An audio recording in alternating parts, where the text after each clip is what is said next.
notre association, a pris conscience qu'il y avait toute une sphère sociale dans le suivi des victimes.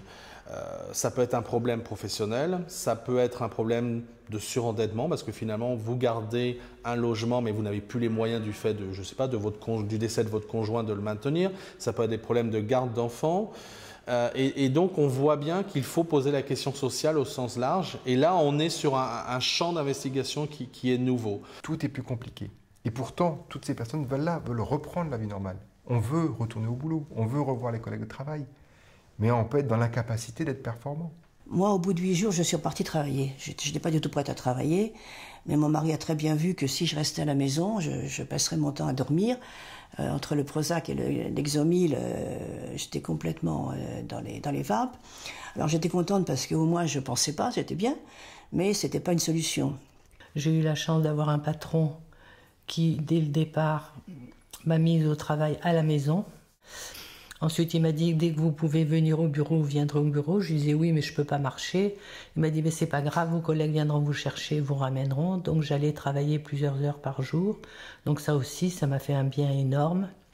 Pendant des mois et des mois, j'étais complètement incapable de travailler. On m'a gardée, on m'a fait croire que je faisais des petites choses, que j'étais utile quand même, etc. Pendant 6 mois, voilà, j'ai végété et on m'a accompagnée. Et puis après, petit à petit, on m'a dit, bon, maintenant, il faudrait peut-être reprendre un petit peu d'activité.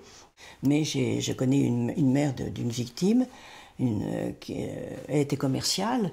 Et là, commerciale, il fallait qu'elle rentre des contrats, donc on l'a licenciée. Il y a quelques jours, on a appris le licenciement d'une personne qui avait perdu son père dans l'attentat au Burkina Faso.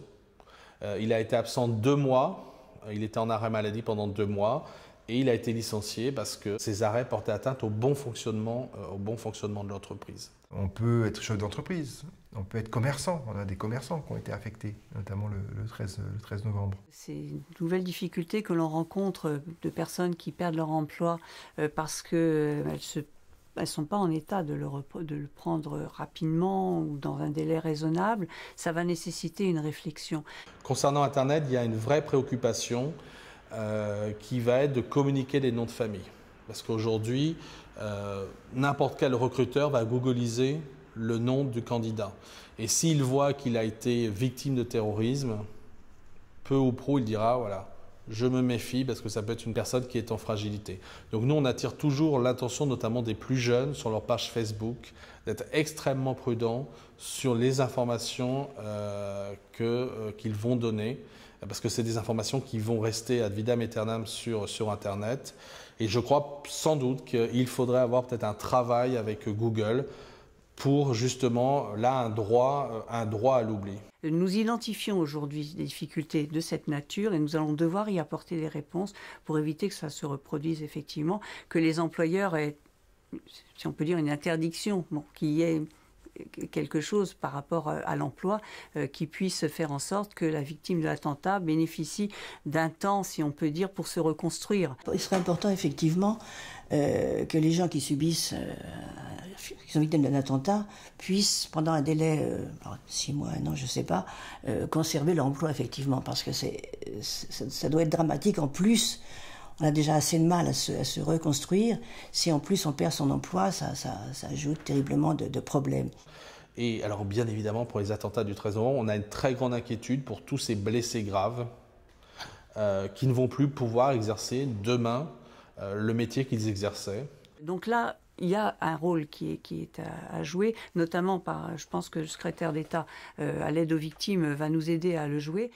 Et en particulier, j'inviterai prochainement le ministère de l'Emploi et de la Formation professionnelle pour répondre à la situation des victimes d'attentats terroristes qui sont blessées, handicapées à vie et qui ne peuvent plus exercer leur métier d'origine.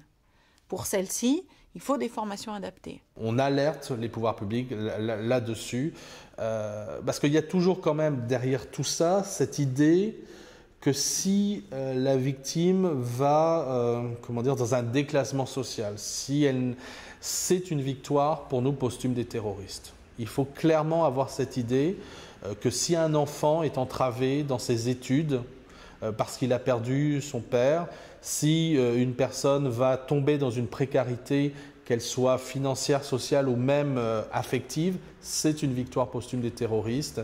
Et il faut vraiment poser ça comme vraiment un devoir, un acte de résistance de s'occuper des victimes.